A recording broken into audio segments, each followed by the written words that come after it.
Good day, this is Paradigm Shift. I'm your host, Jelena. Last episode I was just really talking about my villain origin story, and yesterday I recorded this episode about like how to practice self-love while I was also having a terrible, terrible day mentally. And so it was only at best 18 minutes long of like actual good dialogue, and so I figured we would just talk about something else, and while I get more research done and stuff, we will come back to this soon. But I just kind of want to talk about quarantine and how awful that has been, specifically Zoom classes, which is particularly why I was having a rough time yesterday. So I was homeschooled for 1 year in the 3rd grade, and then again in 7th grade and most of 8th grade. And so what you'll notice is I missed out on like the most vital social development parts of my life as a youth. And so basically when I was alone, it was just me and my sister. But then she went back to public school when we were in middle school, and so I was all alone. And in that time, all I had was Wattpad and Tumblr, and that's all I can think of right now. But they were obviously very toxic. But moreover, I had really bad connection issues with like texting my friends and wanting to hang out with them, because I feel our family's very close-knit, and so we never felt too comfortable making other people feel like they were at home here. And so what that happened, or what that caused, was basically this whole thing where I didn't have any friends. And the friends that I did have, I didn't talk to them. So it got really lonely. And I've kind of come to realize that I think I've always been an extroverted person. I've always loved making friends and talking to people. I just love being with people. And so when my sister went back to school and it was just me at home by myself, I feel like it caused a lot of pain, enough to where, it like traumatized me for life. But what I did realize is that, I was alive, I survived it, and I still got really good grades. And so I figured because I could still study while I was at home then, when I had no connection to people, I figured I would be able to do it now. And so at the start of this, in March, which feels like it happened 2 years ago, I thought I was going to be fine. And at first I was. I was attentive in class. All I had to do was be on my laptop. I was like, this is actually pretty cool. I was, boy, oh boy, did I have a storm coming. It did become really difficult, obviously. Who hasn't had a really difficult time with it? But there were times where I was like, yeah, I got this. And now it's just like, it's like hoping that I have enough energy to do anything in regards to schoolwork. I was fine, and then it kind of just hit me all at once. And it doesn't really matter if I get to talk to people sometimes. Being with people is so much more different for me. But of course, I'm not going to sacrifice mine, my family, or somebody else's health just because I want to feel better like that. But yeah, while we're on that topic, I know it's very privileged, and I'm in a very lucky place that my parents both have jobs that are very secure, that none of us have gotten sick that we know of, and that I'm able to continue going to school and pretty much living life as I did before, but going out less, which I never really went out much to begin with. So I realized that, but emotionally, I've never been that strong, I feel. And so that took a toll. So much so that I don't know, and I don't want to self-diagnose, because obviously that's never healthy either. But the more I read into like dissociation and ADHD, the more I find similarities, if that makes sense. Like ADHD, I thought I never had it because I don't, I'm not hyper all the time. I can't, it's not like I can't sit still. I definitely can, and I definitely wasn't like that as a kid. I followed the rules, I listened to authority, all that jazz, and so it didn't make sense for me to, I don't know, feel like I had ADHD. But now that I'm reading it, or reading into it, it's kind of making more sense, because the more I'm here by myself, it's almost like looking at a mirror but into my own behavior, and it seems like, maybe there's a reason why you have to write things down very detailed in order for you to get it done. Like, I can't just say clean my room. I have to break it down into lists of like, okay, you're gonna clean your desk, and then you're gonna clean your clothes, and then you're going to make the bed, and then you're gonna dust. I don't actually dust, but that's essentially what it would be like. And it's different things like that. Or I don't know if this is true, but I feel emotions, it seems like, very intensely. So if it's shame, it's intense. If it's happiness, it's intense. If it's guilt, it's intense. And so it feels like I am constantly fluctuating between really big mood swings almost. And it's not fun at all. But it's just something that I've noticed, and that I want to look into, because I don't really know if I would take meds, or that if I even have it. But I'll tell you one thing, the coping mechanisms that people with ADHD have learned to have and to use to make them feel better seem to be working for me. So that's new. I definitely have the gifted and talented burnout, I feel, which is, as I said before, what I'm recovering from. And so it's weird finding out that those things might be an actual possibility. I mean, as long as it helps me, I'm fine with that, but it definitely does make it easier to target those kind of things. I just realized, like, sometimes I feel like my mind is going, like, really fast. Like, somebody will say something, and in my head, I have a conversation really quickly, and then I laugh, because something that they said, but also didn't actually say in real life, is funny.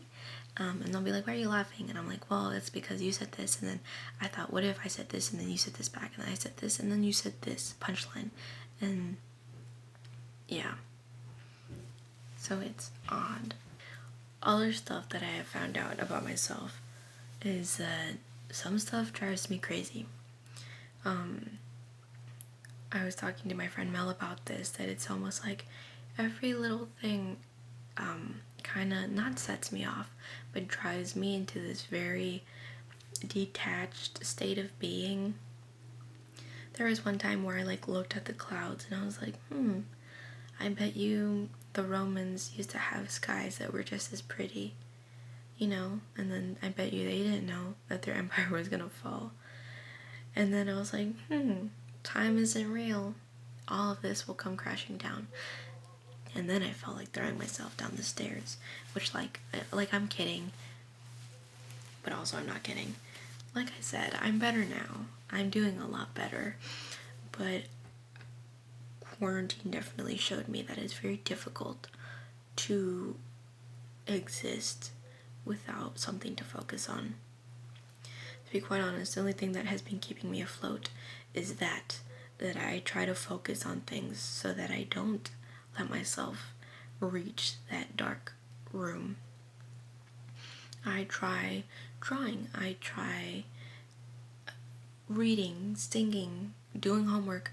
I think actually that's why, right now I'm doing really good in class. Well, I was a week ago doing really good in school because all I would do was study and write and study and write and study and write. And I think it's because it was my form of escapism.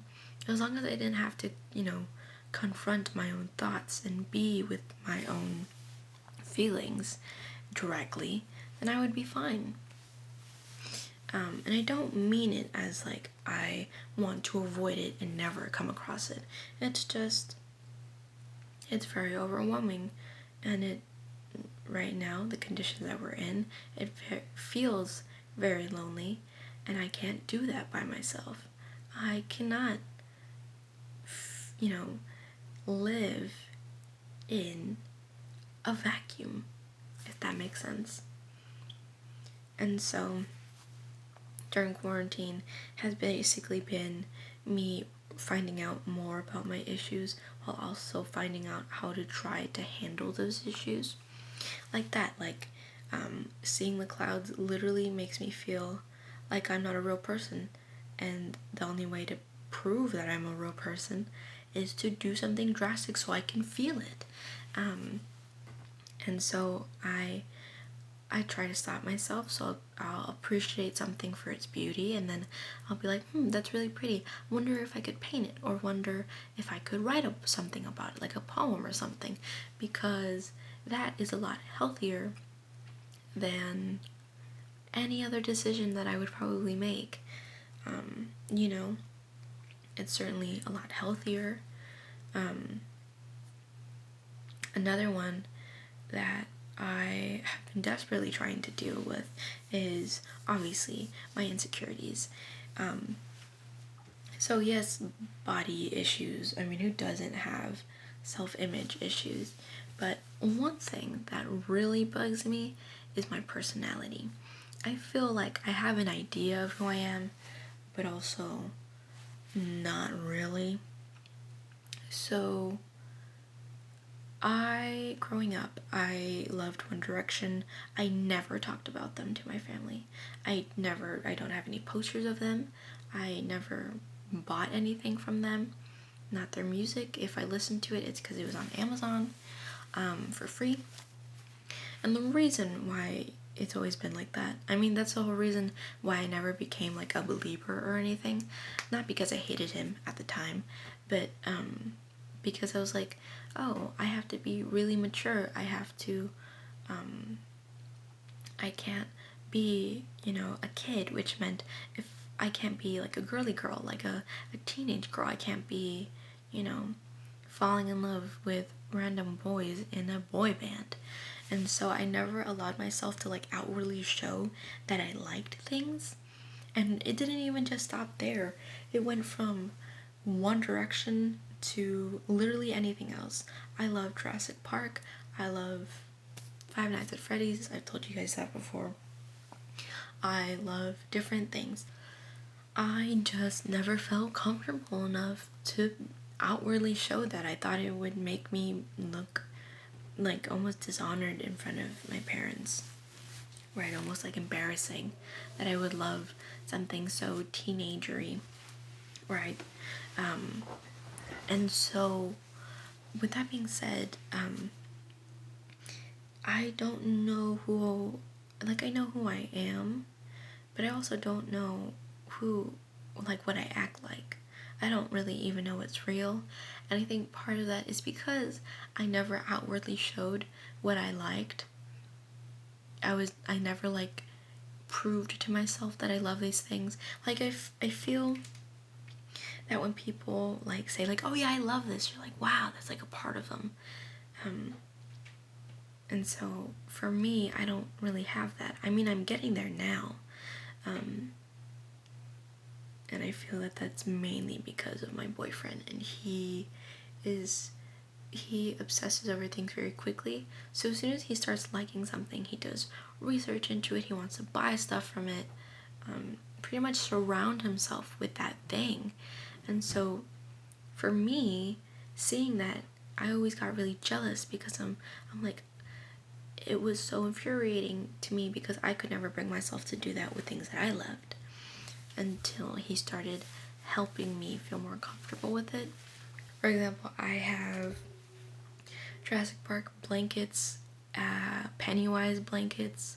I have the Jaws shark and a pop figure. a FNAF shirt. It's just different things like that that have kind of helped me allow myself to love those things. And so, back to my point at hand, that was one thing that I've been trying to get a handle on, because my insecurities with my personality ends up being that, oh, well, because you don't like anything, because you never put yourself out there, because you're not vulnerable with people about the things that you love, people are going to leave you because you're boring. And you kind of already know where I'm going with this. It bleeds into almost every relationship that I have, boyfriend and friendship, you know. I place a lot of heart into my relationships, boyfriend and friend alike. To me, they are really important, and so losing a friend would be really painful, because to me, people mean a lot. And so, which I'm sure they do to everybody else, but being as I'm usually a loner, it means a lot more to me, I think, maybe. But anyway, and so it's almost like, well, they're gonna leave you because you're boring. And then it's like, oh, okay. And then I get friends, and then I, like, oh, yay, they're gonna help me become less insecure, or, make me feel more secure because they love what I love. And then I'm like, oh my gosh, you're not, enough. And now they're gonna leave you too, possibly. And so that's what I've been trying to combat during quarantine. By actively trying to talk to friends more, to get into makeup more. I started a YouTube channel to kind of try and concentrate all the things that I love. I tried gardening. I tried getting, buying clothes for fashion, feeling more comfortable with myself physically and myself as a person, liking myself. And so I feel I've gotten better. My makeup has gotten better. Me talking to people has gotten better. Sorry, that's my door alarm. And so I feel like I've done really good at trying to take care of myself, because I've definitely had times where there were days where I would almost like silently cry myself to sleep. Me and my boyfriend usually talk on the phone, and so sometimes I would cry, but I wouldn't want him to hear or ask me what's wrong, because then again, it was this constant cycle of like, oh, well, now not only are you boring, but now you're just sad. And so I've learned how to cry silently, which is not a skill that I wanted to learn, but I did. And so there were days where it was like that, and I would kind of feel, I've described it as floating, as the color gray. It's not good or bad, you're just not really living. It's like you're dead, but you're still alive. And so, like I said, I just started trying to distract myself by surrounding myself with things that I loved. It didn't really have to be about me. As long as I loved all these things that to me are very awesome, then they must reflect on me how awesome I am. And so that's kind of what I did. And so while most people had like a quarantine glow up, I had quarantine like survival mode. And it took a lot just to like stay here. And I know that's kind of deep, but I'm not like lying, I mean, yeah, life gets really tough, and I don't think I could have done it without the people in my life.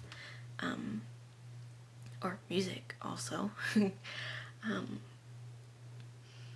And so I hope you guys at least take some of that to help, I guess, since most of this is just me storytelling. But yeah, I have been at my worst, and I'm lucky enough to not be there anymore. And to be honest, I think now my quote-unquote breakdowns are a little bit different. It's not so much that I hate living. I think part of it is just, anxiety, which is what it is usually, but also me being afraid that I'm going to go back to the way I used to be, and I don't ever want to go back there again. And so now it's just me practicing feeling better. And so I'm really grateful that that's kind of what it's become, where now I just have to work on my fear of being afraid, if that makes sense, rather than me just trying to convince myself to not do whatever that is drastic and painful for everyone. But yeah, so the US's numbers right now are awful in terms of COVID, and because the presidency won't switch over until January, it's probably gonna get a lot worse. And so hopefully during this quarantine I will remain not sick, as well as my family, and I hope you guys are safe too. But I hope I get better enough to where I have that quarantine glow up that everybody else was having, because I feel I kind of deserve it, almost as a reward. I kind of just want to kind of surround myself with all the stuff that I love, so much so that it almost soaks up into my skin like the summer sun. Is kind of just what I want. I want to be like this warm, glowing light that people are just like, oh my gosh, this is so amazing. But truly, I just want to have fun with myself. But sometimes it's hard when you're kind of just above the water, if that makes sense. But yeah.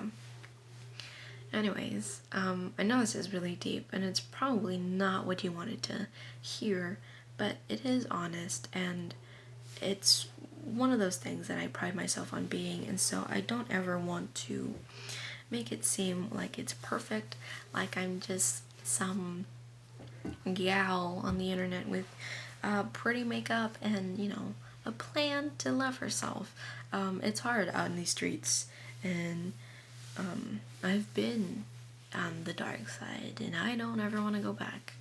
And so I think it's really important that I show that to you guys, because if I can get out of there, so can you. And I don't mean like chemical mental illness. I'm not saying I can cure your depression, just go outside. Absolutely not. But I'm talking about for the things you can control, the things you feel you do have power over. And so, yeah.